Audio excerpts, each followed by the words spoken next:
Je vais répondre à ce commentaire pour l'édification de tous.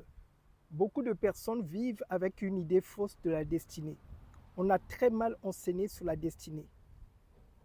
Certaines personnes pensent que la destinée est une rencontre, un visage, une émotion ou une histoire qui viendrait enfin combler le vide.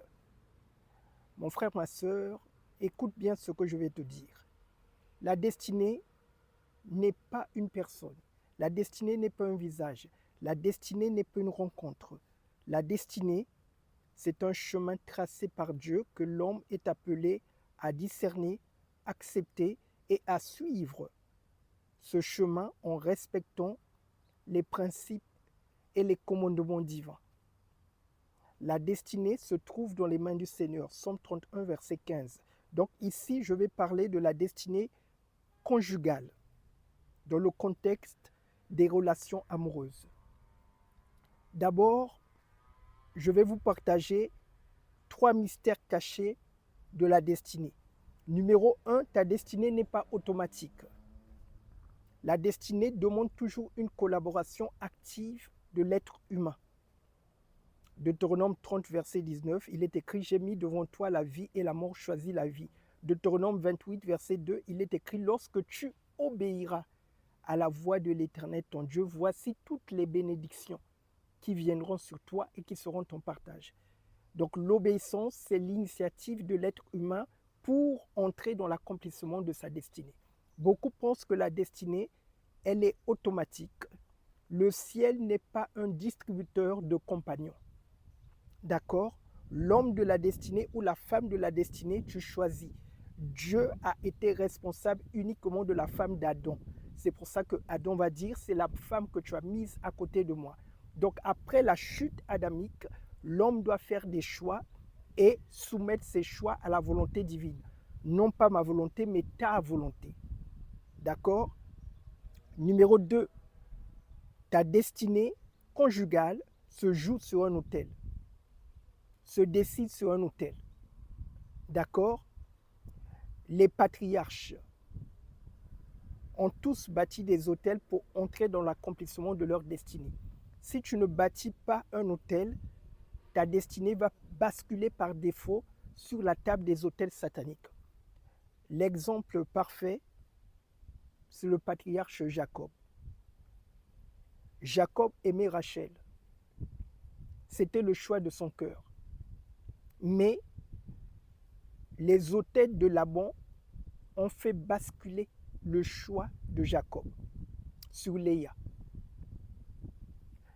Donc tu peux aimer une personne, mais tu n'es pas dans ta destinée. Tu peux ressentir quelque chose de fort pour une personne, mais ça ne veut pas dire que tu marches sur le chemin de ta destinée. La destinée est toujours alignée avec ce pourquoi Dieu t'a créé, avec la parole de Dieu. Numéro 3. Donc ici, je suis en train de parler de la destinée dans le contexte des relations amoureuses, donc aussi appelée la destinée conjugale. Numéro 3, la destinée porte toujours des fruits positifs, des bons fruits. Jésus-Christ a dit, un bon arbre donne des bons fruits. Le Seigneur a dit, celui qui demeure en moi et en qui je demeure porte beaucoup de fruits. Donc si tu es dans une relation amoureuse et que cette relation amoureuse est remplie de doutes, de conflits, de disputes, de querelles, d'anxiété, d'angoisse, tu n'es pas dans une relation de destinée.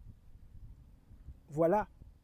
Parce qu'une relation de destinée est toujours accompagnée de fidélité, de respect, de croissance spirituelle, de paix, de patience. Donc s'il y a le mensonge, la manipulation, l'immoralité dans cette relation, tu n'es pas dans une relation de destinée. Là, tu es complètement à côté de la destinée. Donc voilà, mes très chers amis, la destinée n'est pas un visage, la destinée n'est pas une émotion, la destinée, c'est un chemin, c'est une direction. Et donc, si tu veux rencontrer l'homme ou la femme de la destinée, tu dois marcher sur ce chemin que Dieu a tracé en respectant les principes divins. Et là, tu vas rencontrer l'homme ou la femme de la destinée. C'est pendant que Adam est en train de cultiver et garder le jardin que Dieu prend l'initiative de lui donner Ève.